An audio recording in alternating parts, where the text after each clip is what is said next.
Kwaku Afari here for talkSPORT MMA. I'm here in Birmingham at the Core Fit Gym ahead of Fabian Edwards versus Johnny Eblen. Of course, it's a rematch for the World Bellator Middleweight Championship.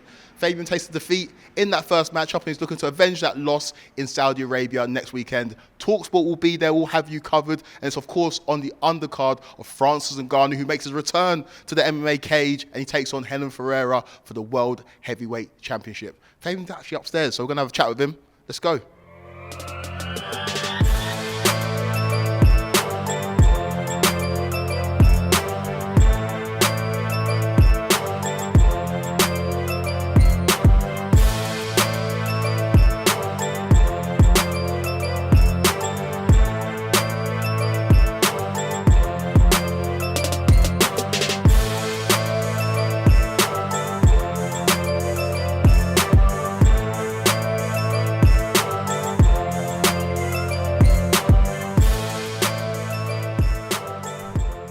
Fabian, thank you for joining me. Saw you on the pads, looking sharp. How you feeling? I feel good, you know. You saw some of that in there, so you know I'm looking good. Yeah. So I'm looking good, feeling good, and yeah, and that's it. Who picks the tunes, by the way? Because there wasn't much variety. It's just straight pot of paper. Is your go-to, yeah? Nah, yeah, it's that or yard music, you know what I mean? So I couldn't bother to change it around today, so I just left part run. Pot's a good choice, though. It gets you going, innit? It gets you going. Yeah. So you got the rematch against Johnny Eblen. I talked to you before your last fight against Aaron Jeffrey. Yeah.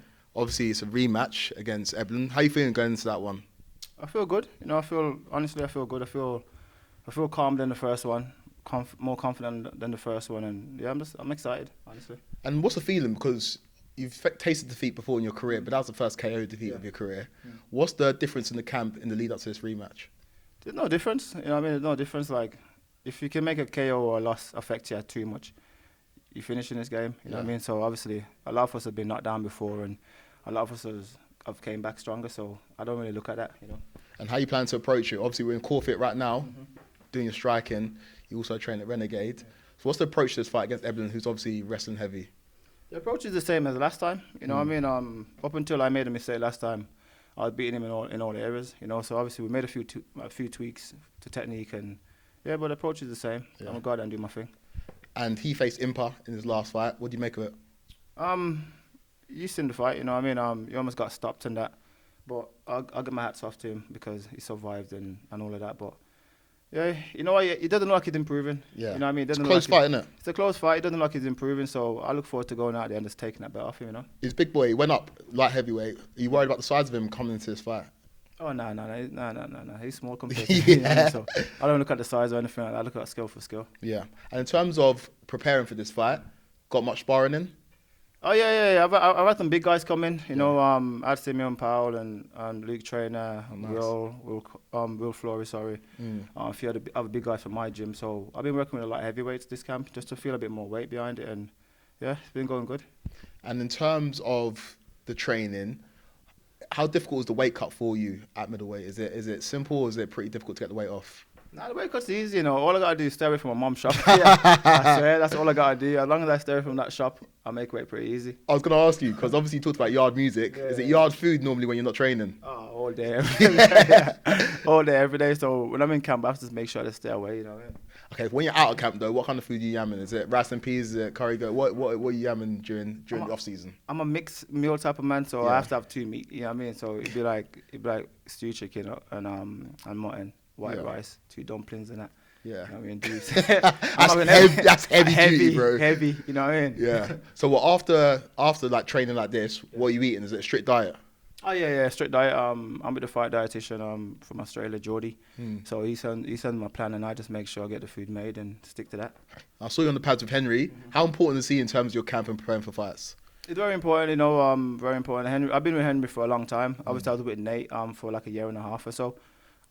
But back with Henry for my second camp now. Yeah. And it feels good, you know. It feels good. Like his style of striking is very like forward aggressive, and you'll see that in this fight. And in terms of Johnny, one of the best middleweights in the world, let's be honest. Is revenge on your mind in terms of the approach to the fight? Or is it cool, calm, collected?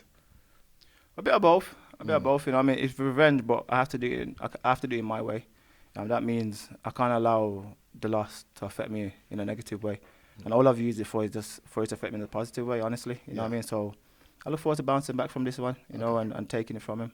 See, I'm from down south, and it weren't raining when we left there. It's raining right now in Birmingham. Obviously, it's very different to Saudi Arabia. It's going to be hot over there. Have you taken any precautions in terms of acclimatizing yourself to the heat? I went to the altitude chamber at Wolverhampton Uni. You know, my coach Johnny sorted it out, and we set the altitude higher than Riyadh. So say Salt Lake City, just to really test it. You know what I mean? And I'm flying. Yeah, yeah, I'm flying. Feeling good. Flying. You're looking good, to be fair. And for a fight like this, if you're going to Saudi, when do you fly out? I fly out on Friday. So me and the team go on Friday, like 8 days before, and I think that'll be enough time. And how big's the team that you take with you when you go out to somewhere like that? About 5, 6 of us. You know, a couple of training partners, my coaches, and all of that, and yeah, it's a good team. It's a good team. And you're going to spend much time in Riyadh afterwards, or is it straight back here with the belt? Nah, straight back. I was gonna go to Dubai. You know, is it? Yeah, I was gonna go to Dubai and do up Dubai, but I'm gonna get back home to the family. Dubai's good. Dubai's good. You can yam some food there, but it's not yard food though in Dubai. It's all different kind of stuff. Do you spend much time in Dubai at all? Nah. You know, but I'll probably go in like December. But I want to get back to the family. You know, I feel like I've been in camp for like 3 months now, so obviously got my kids and that. So I want to get back and be back to being daddy. So this fight was supposed to be in September. Got rescheduled. For people who don't know, why was that fight rescheduled? I don't know. You know, I thought Johnny hurt his. I don't want to swear on that, you know what I mean? But I thought he hurt himself, and I don't know. I'm just happy that PFL's kept it on. You know, they kept it on, put it to a big card, huge card. You know, big PFL card off the year. So I'm happy that it's on that. It's a big card. We're going to be there for talkSPORT. Looking forward to your fight, obviously. Then Ngannou makes his return to the cage. How excited are you to be on a card that big and that size for the PFL? Very excited. Honestly, very excited. For me to go out there and win that world title on that card when the world's watching, I'm happy that was a replacement, you know what I mean? So I'm excited. I'm going to win that, go front row and watching Ngannou do his thing.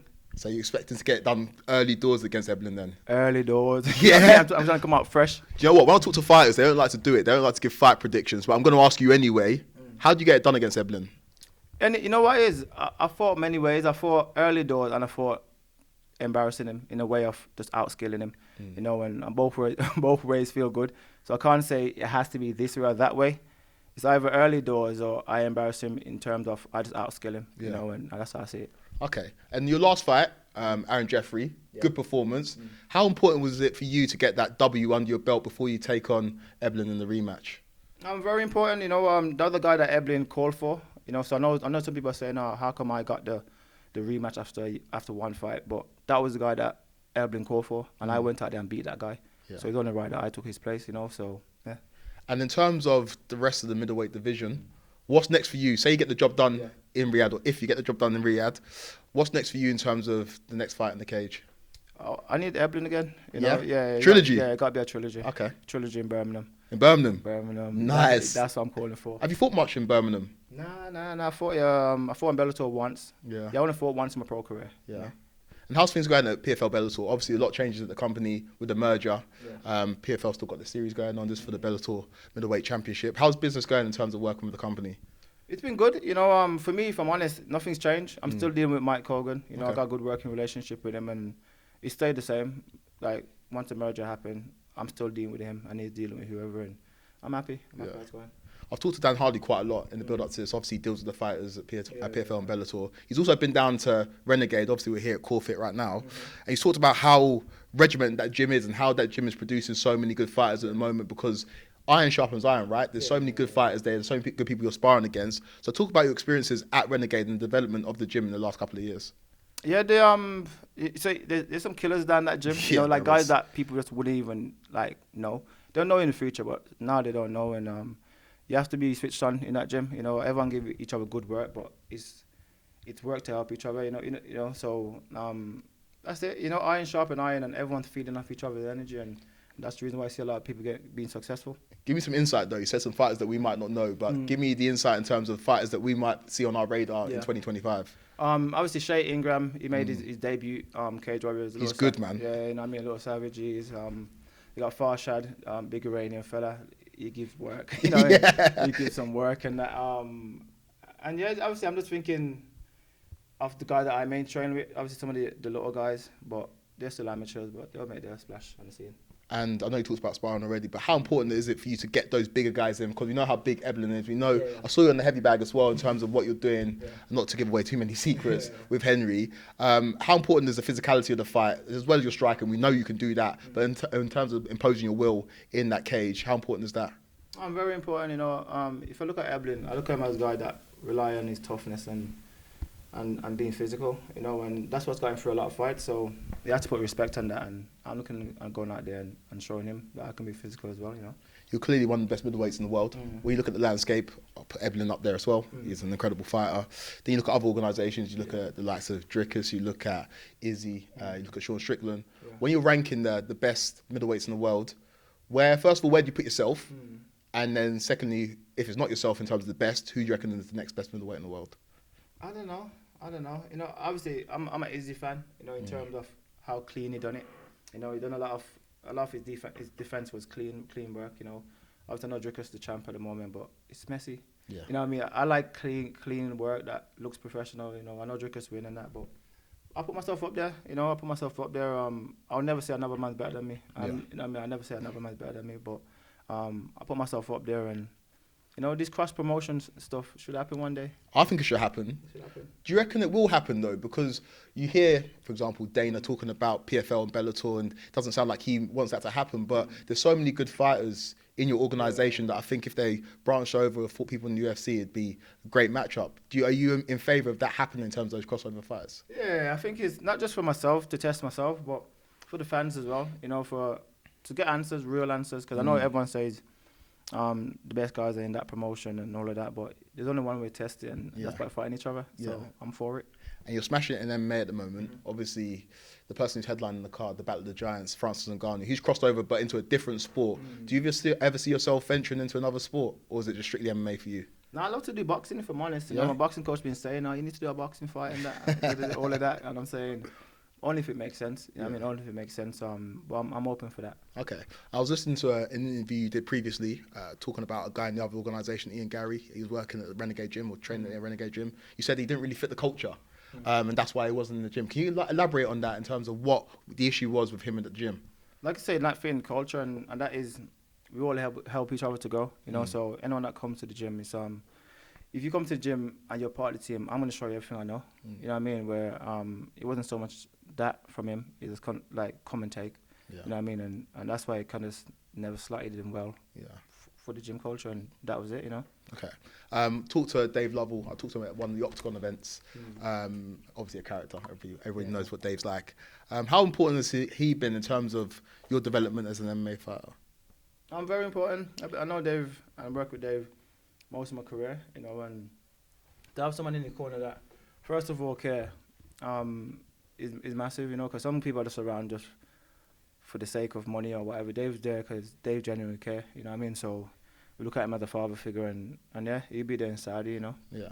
You've explained your story a lot, but for some viewers who don't know, in terms of your start in the sport, very accomplished striker right now, but what was it that attracted you to MMA and made you want to be an MMA fighter and eventually an MMA champion? To be honest, it was I used to be in trouble and stuff, you know, when I was younger. And I remember being somewhere and I watched my brother on TV, and I was like, I seen him on TV and I was like, oh, because obviously I knew he was fighting, but I didn't know the level he was fighting at, because obviously where I was, whatever.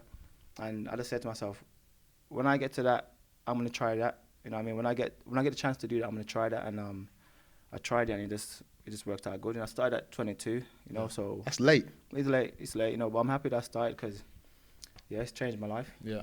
And in terms of, you said you saw your brother on TV, does that bit affect you in terms of the glitz and the glam of what you do? Because ultimately it's you against another man in the cage.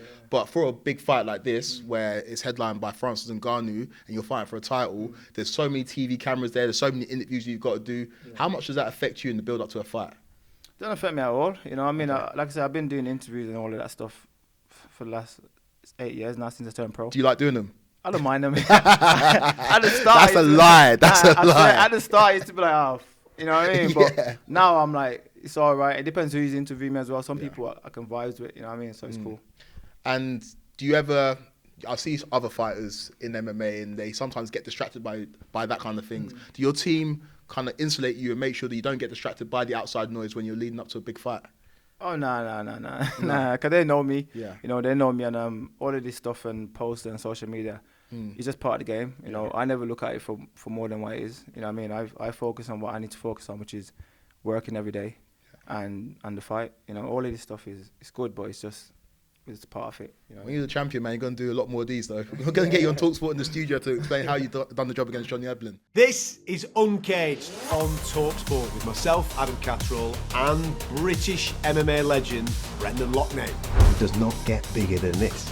I've said to him, we're going to go red panties, man. We are going to go all the way in. Tune in to our show every week for the biggest debates. You're a bona fide world champion in a major promotion. Sat there now, off the top of your head, can you tell me the criteria for judging MMA? Right off the top of your head. Not a clue. No, I'm being serious. You're holding up the division. This is the UFC. The best are supposed to be fighting the best. We're not here just to massage people's egos. The baddest interviews. Deontay Wilder, is he someone you'd like to fight? Absolutely, I would love that fight. You can't help but be impressed with what Alex Pereira's done over the past couple of years. I absolutely want to fight him. If that's what the UFC want to do one day, then we'll absolutely do it. And to keep up with everything in the world of MMA. So head over to the talkSPORT MMA YouTube channel to keep up to date with all the latest news and interviews. And whilst you're there, give us a like and follow. We're not here to take part, my friend. Here to take over. That's the one.